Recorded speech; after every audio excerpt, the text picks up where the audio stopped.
বলো। আমি দাঁড়িয়ে আছি নাটোরের উত্তরা গণভবন। আমরা জানি যে রানী ভবানী এই মূলত রানী ভবানী এই উত্তরা গণভবনকে তৈরি করেছিল। এটাই সেই মূল ঘর। আমরা দেখতে পাচ্ছি গম্বুজ খচিত, এখানে রানীর অবস্থান করত। পাশ দিয়ে একটা লেক চলে গেছে এবং এটা খুবই ঐতিহাসিক জায়গা। এখানে তার বাড়ির যে বারান্দা, সেই বারান্দার আদলেই এই জিনিসটা মাঠ হিসাবে তারা ব্যবহার করতো এবং খুবই কারুকার্য খচিত। আমরা দেখতে পাচ্ছি স্থাপনাটা অনেক সুন্দর। এটা আজ থেকে 200 বছর আগের একটা স্থাপনা।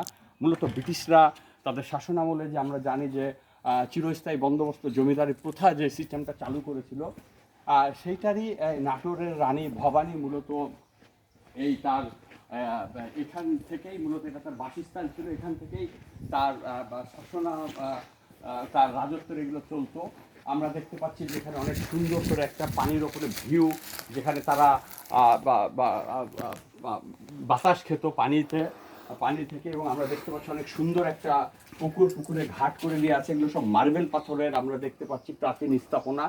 এবং আমরা দেখতে পাচ্ছি ওই পাশেও সিঁড়ি এবং ওইটার পাশে আবার তাদের প্রোটেকশন হল। মূলত এই যে লেক আমরা পানিটা দেখতে পাচ্ছি এই বিল্ডিংয়ের, অর্থাৎ এখানে যে বিশাল আকৃতির যে স্থাপর জায়গাটা, এটা চারিপাশে এই পানির লেক করে দেওয়া আছে। এটা মূলত একটা প্রোটেকশন হিসাবে তাদের ব্যবহার হতো।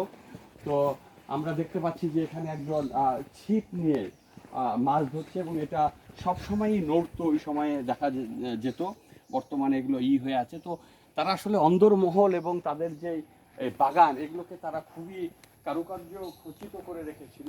তো আমরা আসলে খুবই ভালো লাগছে। ভিউয়ার্স, আমি সবাইকে বলবো যে নাটোর এলেই এই আমাদের উত্তরা গণভবন এটা খ্যাত এখন। এবং উত্তরা গণভবন আমরা জানি যে দেশ স্বাধীন হওয়ার পরে এটাকে উত্তরবঙ্গের রাজধানীর স্বরূপ করা হয়েছিল এবং এখানেই তারা প্রেসিডেন্ট এবং যারা আসতেন তারা এখানে রাত্রি যাপন করতেন।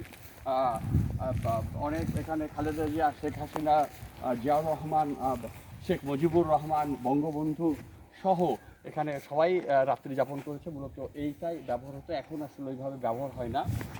এবং আমরা দেখতে পাচ্ছি যে মূলত করোনা পিরিয়ড চলছে, যার ফলে একবারেই এগুলোর এখন রেস্ট্রিক্টেড, কেউ ঢুকতে পারে না। তো সেক্ষেত্রে আমরা আসলে প্রশাসনের অনুমতিক্রমে এসেছি। তো ভিউয়ার্স, আমরা দেখতে পাচ্ছি যে আমরা যে এখন কথিত সুইমিং পুলগুলো বলি, সেই সুইমিং পুল আদলেই এগুলো ওই সময় করা ছিল। এখানে মূলত আমরা দেখতে পাচ্ছি যে পানির ফোয়ারা এখানে করে দেওয়া হয়েছে। সেই পানির ফোয়ারাতেও আমরা দেখতে পাচ্ছি কি সুন্দর কারুকাজ করা আছে, খচিত করা আছে। এবং আমরা দেখতে পাচ্ছি যে সুইমিং পুলের মতন। তো এটাই সেই আমরা একবারে বাড়ির দোরগোড়াতেই চলে এসেছি। অনেক সুন্দর একটা নিদর্শন, যেখানে শৈল্পিক বিষয়গুলো জড়িত আছে। তো ভিউয়ার্স, খুবই ভালো লাগছে। সবাইকেই আমন্ত্রণ থাকলো যে আমরা রাজশাহী বা আমরা যদি নর্থ বেঙ্গল আসি, আমরা এই নাটোরের এই উত্তরা গণভবনটা যেন আমরা পরিদর্শন করি। সবাইকে ধন্যবাদ।